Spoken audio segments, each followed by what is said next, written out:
ভাই সময় বসছে। কেজিএফ ছবি, সালার ছবি আমাদের বাংলাদেশে তৈরি করার সময় এসে পড়েছে। কেজিএফ ছবি, সালার ছবি, বিক্রম ছবি আমাদের বাংলাদেশে তৈরি করার কারণ যারা এই তুফান মুভি দেখবে তারা আমার মনে হয় না বাংলাদেশে আর ওই লুতুপুতু প্রেম কাহিনী নিয়ে ঠান্ডা মেজাজের ওই টেলিফিল্ম স্টাইলের ছবি দেখার।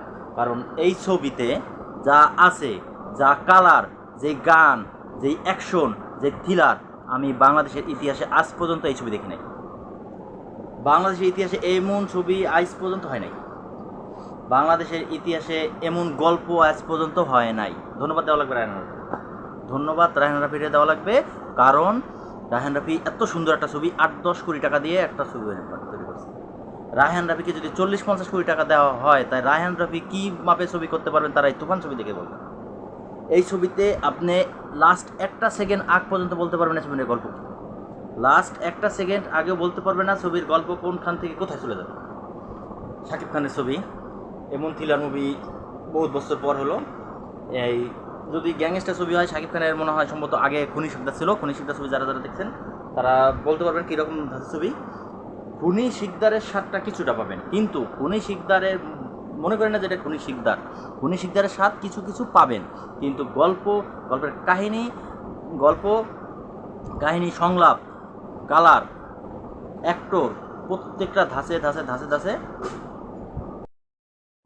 ধাঁচে থ্রিলার ভরা।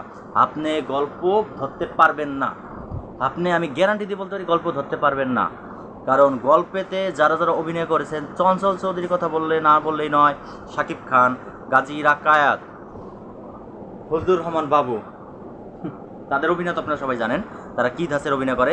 কিন্তু এই তুফান ছবিতে তারা তাদেরকে নিজেদেরকে অন্য লেভেলে চলে নিয়ে গেছে।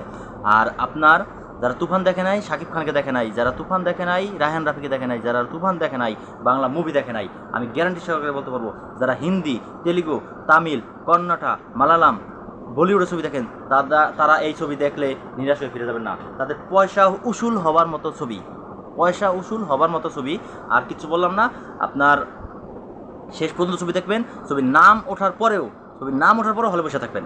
নাম ওঠার পরে হলে বসে না থাকলে আপনি ছবি পুরা মজাটাই পাবেন না। আর ছবিটা কোনখান থেকে কোনখানে যাবে আপনার মনোযোগ সহকারে ছবি দেখবেন। ছবি হলে গিয়ে বেশি কথা বলে ছবির গল্প ধরতে পারবেন না। যেমন সালারে হয়, যেমন কেজিএফ হয়, ছবির ভিতরে ছবি দেখতে যেয়ে যদি কেউ বেশি কথা বলে ছবির গল্প কিন্তু ধরা যায় না। তাই আপনারা মনোযোগ সহকারে ছবি দেখবেন, মন থেকে ছবি দেখবেন। ছবি বুঝতে হইলে একবার না, আপনি ছবি দুইবার দেখতে হবে। একটা টিকিট আপনি কাটবেন, তারপরে সাথে পরে আরেকটা টিকিট কেটে নেবেন, কারণ আপনি ওই সময় ছবিটা নাও বুঝতে পারেন। কারণ একবার দেখে আপনি গল্প এটা ধরতে নাও পারতে পারেন। তাই বললাম তুফান ছবি সবাই হলে গিয়ে দেখুন। আর যারা যারা দেখছেন তারা আশা করি আপনাদের সবাইকে অনুগ্রহ করি তারা স্পয়লার দিবেন না, তারা গল্পর কোনো কাহিনী কোনো কিছু বলবেন না।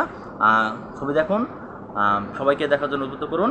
বাংলা ছবি হলে গিয়ে দেখুন, বাংলাদেশের ফিল্মকে বাঁচান। ধন্যবাদ সবাই।